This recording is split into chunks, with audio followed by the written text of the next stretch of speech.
AP Congress అధ్యక్షురాలు నిత్యం వివాదాలతోనే సావాసం చేస్తూ ఉన్నారు. ఇప్పటికే అనేక వివాదాలలో చిక్కుకున్న షర్మిల తాజాగా మరో వివాదంలో చిక్కుకున్నారు. తన కొడుకు పెళ్లి వీడియోను సోషల్ మీడియాలో పోస్ట్ చేయడంతో నెటిజన్లు షర్మిలను ఓ ఆట ఆడుకుంటున్నారు. ఇక ఆ వివరాల్లోకి వెళ్తే షర్మిల ఏపీలో అడుగుపెట్టిన దగ్గర నుంచి ఆమెను అభిమానించే వారి సంఖ్య తగ్గిపోతుందని చెప్పాలి. ముఖ్యంగా కాంగ్రెస్ పార్టీలో చేరి తన అన్న పార్టీకి వ్యతిరేకంగా పనిచేయడాన్ని వైసీపీ అభిమానులు జీర్ణించుకోలేకపోతూ ఉన్నారు. దీంతో వైసీపీ శ్రేణులే షర్మిలపై విమర్శలకు దిగుతూ ఉన్నారు. ఇక కొడుకు పెళ్లి విషయంలో కూడా జగన్పై షర్మిల వివక్ష చూపించారు. నిశ్చితార్థం రోజున ఫ్యామిలీ ఫోటో కోసం జగన్ పిలిచిన షర్మిల దూరంగా ఉన్న వైనాన్ని ఎల్లో మీడియా తనకు అనుకూలంగా మార్చుకున్న విధానాన్ని మనం అందరం చూశాం.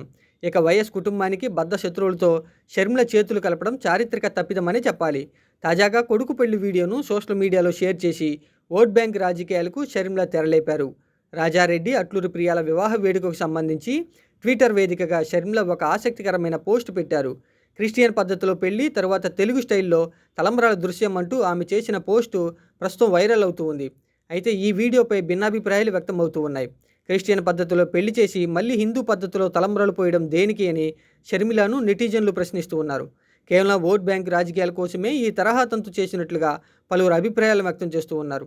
హిందూ ఓట్ బ్యాంక్ కోసమే షర్మిల కుమారుడికి ముందు క్రిస్టియన్ పద్ధతిలో పెళ్లి చేసి ఆపై తలంబ్రాలు పోసి హిందూ పద్ధతిలో వివాహం జరిపించినట్లు పలువురు నెటిజన్లు అభిప్రాయాన్ని వ్యక్తం చేస్తూ ఉన్నారు.